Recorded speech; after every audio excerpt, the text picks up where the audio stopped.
Good Lascian Corla. I want to thank members for their contributions to the debate on this bill. And I look forward to their support as the bill is considered further at committee stage. I note almost, I think, 95 or 96% of all those who spoke, even though there would be issues they raised, they were supportful of the legislation, and I want to thank you all for that. The bill provides for a number of pertinent and timely amendments to the Health Act 2007 and the Nursing Home Support Scheme Act 2009. Firstly, the amendments to the Health Act will bolster the existing regulatory framework for residential care centres regulated under the Act, update the Chief Inspector's current power and amending current provisions to ensure they provide the optimal safeguards for the people living in these centres. The Department of Health has worked closely with the Chief Inspector in developing these provisions to ensure they are effective and operationally valid. As Minister for Mental Health and Older People, I would add that these new provisions address several key recommendations in the COVID-19 Nursing Home Expert Panel report, which call for the enhancement and modernisation of powers and requirements within the regulatory framework governing nursing homes, and the establishment of mandatory reporting to HIQA of key operational data by nursing homes to support service planning and policy development. Secondly, through amendments to the Nursing Home Support Scheme Act 2009, Fair Deal, it will widen the definition of those eligible to be considered as a family successor to a family farm or a productive business assets.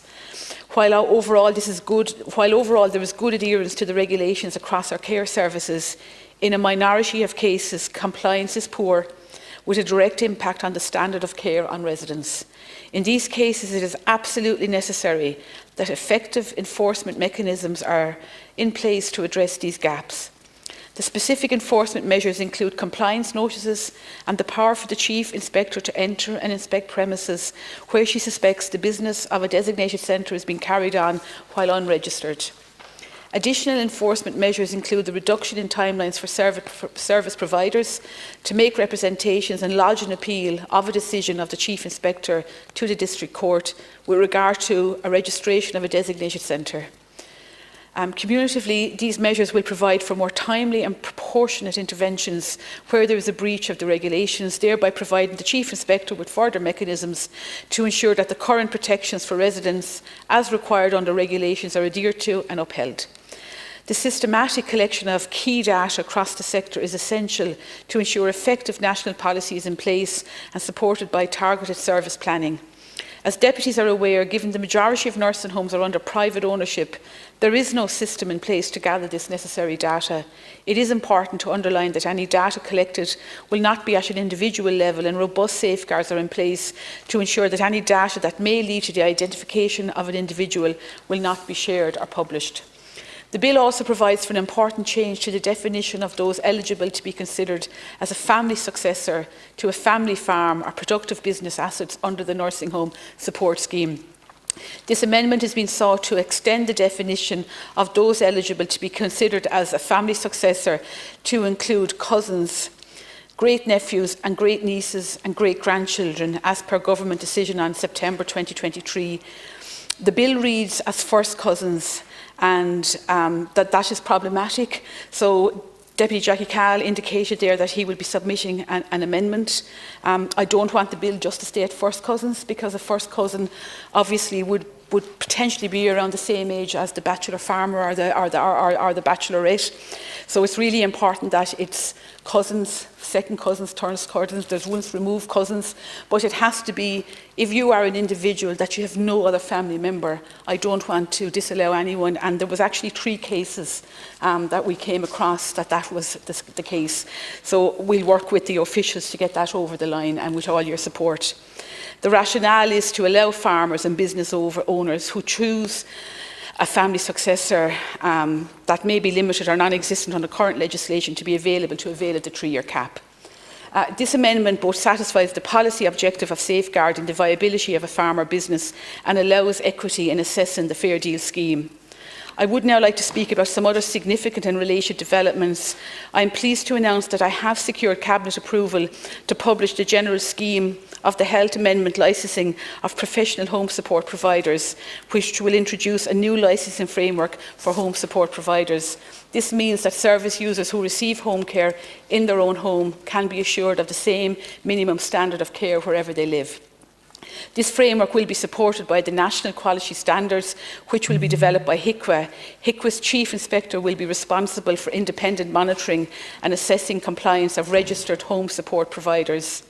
Deputies, it is worth noting as well that the Patient Safety Notifiable Incidents and Open Disclosure Act 23 provides a legislative framework for a number of important patient safety issues, including the mandatory open disclosure of a list of specified serious patient safety incidents that must be disclosed to the patient and/or their family, and the expansion of HIQA's remit into private hospital services. Section 64 deals with investigations by HIQA where the agency believes there is a serious risk to the health or welfare of people receiving a particular service. The Act was passed by both houses of the Oireachtas and signed into law by the President on May of last year. Prior to commencement of the Act, there are a number of preparatory steps required. They are currently being progressed and significant multi-stakeholder engagement has been taking place across the health system. Work with key stakeholders, including the HSE, the State's Claim Agency, HIQA and the Mental Health Commission, is nearly complete. Once these steps have been completed, the intention is to commence the Act at the earliest possible date, and I know many of you will welcome that.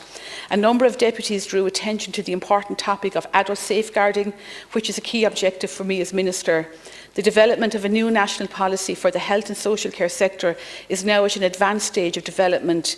In January, I published my department's policy proposals on adult safeguarding in the health and social care sector for public consultation, which closed last month. At a wider cross-sectorial level, the Law Reform Commission has recently published a comprehensive and wide-ranging report on a regulatory framework for adult safeguarding, together with draft criminal and civil legislation. The Department of Health looks forward to working in partnership with all relevant departments in analysing and considering the Commission's recommendations. In relation to patient advocacy, I have ensured the continued expansion of the service, which is a national service commissioned and funded by the Department of Health. The Patient Advocacy Service provides a free and independent national service which helps people using healthcare services to make a formal complaint regarding the care they have received. The Patient Advocacy Service was extended to private nursing homes from the 1st of November 2022, and legislation was amended to support this rollout and to streamline complaints in December 2022. So previously only available in the public sector, but now has been rolled out across the private and voluntary. As deputies are aware, significant work has taken place on the recommendations of the Strategic Workforce Advisory Group on home carers and nursing home healthcare assistants. Laskin Corla, let me reassure you that the HSE home support staff recruitment is exempt from the current employment control measures, where the posts are to facilitate discharge from hospital. The HSE have also encouraged its chief officers, where appropriate, to consider increasing the hours of current home support staff who may have additional capacity. So if they're contracted for 39 hours, but they may be only working 18, 20 or 22, they are entitled to work up to their full contract. All home care offices have been written to in the last few weeks, and so it's really important that if any people have capacity to deliver more home care within the HSE, they can allow do so within their contract. It is encouraging that recruitment continues amongst private and voluntary providers who deliver approximately 60% of home support. Notwithstanding many of these challenges, I just want to note that Ireland does have the highest life expectancy in the EU, as determined by the World Health Organization, and we were also formally recognised as the first age-friendly country in the world in 2019. These are remarkable achievements and are to be celebrated, but there is a lot more to be done. Once again, I want to thank deputies for their contributions on the introduction of the bill to the House, and look forward to working with colleagues across the House to progress this important legislation through the Dáil as quickly as possible. I commend the bill to the House. Lascan Corla.